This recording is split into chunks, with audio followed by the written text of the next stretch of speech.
Pernah gak sih kamu dengar seseorang ngomong di depan banyak orang, kata-katanya bagus, tapi entah kenapa rasanya gak enak untuk didengar. Ataupun sebaliknya, orangnya sopan banget, tapi pesannya kayak gak sampai.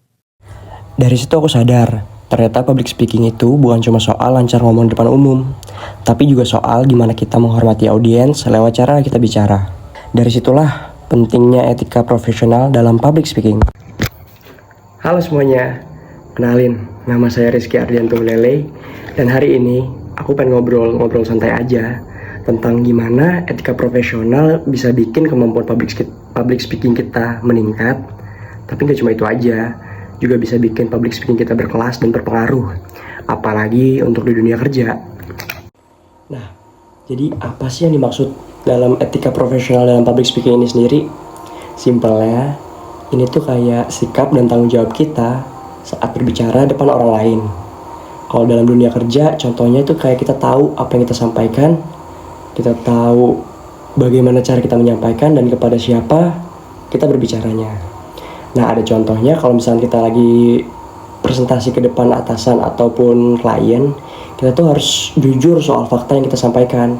Kita tuh nggak boleh melebih-lebihkan fakta ataupun kita tuh nyinggung-nyinggung soal masalah pribadi. Itu tuh nggak boleh banget. Nah, etika tuh emang kelihatannya kecil, tapi efeknya tuh gede banget. Kayak kadang kita mikir kayak cuma, itu tuh cuma ngomong doang kok. Tapi jangan salah, dari cara ngomong itu bisa bikin orang mikir, siapa sih kita sebenarnya? Di dunia kerja, public speaking itu udah jadi bagian hidup. Dari rapat kecil, pitching, sampai wawancara kerja, itu tuh semuanya harus dikomunikasiin. Tapi gini, etika tuh bukan berarti harus kaku ya. Justru orang yang beretika, cara dia menyampaikan pesannya itu dengan cara sopan dan tenang. Jadi tetap tegas dan percaya diri gitu. Karena sejatinya orang tuh gak bakal inget apa yang kita sampaikan.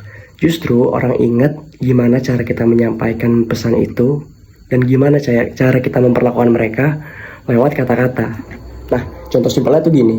Kamu buka presentasi di kantor, terus kamu bilang, terima kasih ya teman-teman udah nyempetin datang dan nyempetin waktunya di tengah jadwal yang padat. Itu tuh ngerasa sederhana banget kan. Cuma dari situ audiens tuh langsung ngerasa kita ngehargain mereka gitu loh. Beda jauh kalau misalkan kita langsung ngomong, oke, tolong perhatiannya, rapat segera dimulai.